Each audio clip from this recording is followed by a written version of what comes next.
Shalom, bien-aimés dans les Seigneurs, j'aimerais juste nous partager une portion des Écritures. Nous allons lire dans Romains chapitre 1er, les 16e verset. Il est écrit, « Car je n'ai point honte de l'Évangile.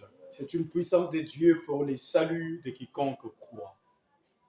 Car je n'ai point honte de l'Évangile. C'est une puissance de Dieu pour le salut de quiconque croit. » Bien-aimés, l'évangile de Jésus-Christ doit être annoncé par nous qui sommes déjà enfants de Dieu. Nous qui sommes déjà disciples de Jésus-Christ, nous ne devons pas avoir honte de parler de Jésus-Christ. Nous ne devons pas avoir honte de parler de celui qui nous a sauvés, celui qui est mort à la croix pour nous, le Fils de Dieu, le Fils unique de Dieu, que le Père a donné en sacrifice pour le salut de tous les hommes. Bien, nous devons prêcher l'évangile de Jésus-Christ pour que les autres aussi acceptent cet évangile et soient sauvés. Car il y a des saluts en aucun autre nom, si ce n'est dans le nom de Jésus-Christ. Et quel est cet évangile, bien-aimé? L'évangile est que Jésus-Christ est mort à la croix pour le salut de tous les hommes. Jésus-Christ est mort à la croix pour le salut des hommes, de toute langue, de toute tribu, de toute race, de tout peuple et de toute nation. Ainsi quiconque croit à son nom reçoit le salut de son âme. Ainsi il est écrit, car Dieu a aimé le monde, sans exception bien-aimé, qu'il a donné son Fils unique, Jésus-Christ, afin que quiconque croit lui ne périsse point, mais qu'il ait la vie éternelle.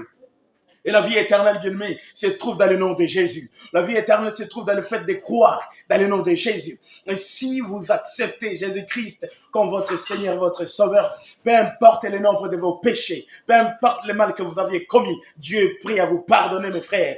Mais si vous n'avez pas Jésus-Christ dans votre vie, alors vous n'avez pas de vie éternelle. Et il est écrit que celui qui a le Fils a la vie, mais celui qui n'a pas le Fils ne verra pour la vie. La colère de Dieu demeure sur lui. Il est également écrit, ce qui est une bonne nouvelle, et que la volonté de Dieu est que tous soient sauvés et qu'ils parviennent à la connaissance de la vérité. Et qui est la vérité, bien-aimé? La vérité, c'est Jésus. Vous connaîtrez la vérité et elle vous affranchira. Vous connaîtrez la vérité, elle vous rendra libre. La vérité, c'est Jésus dit, je suis le chemin, la vérité et la vie.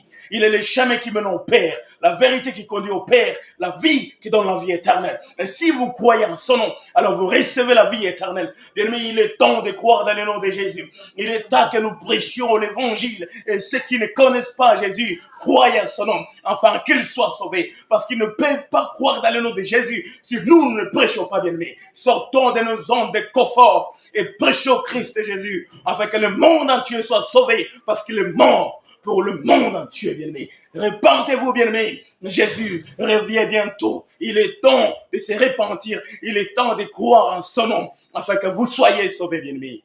Amen.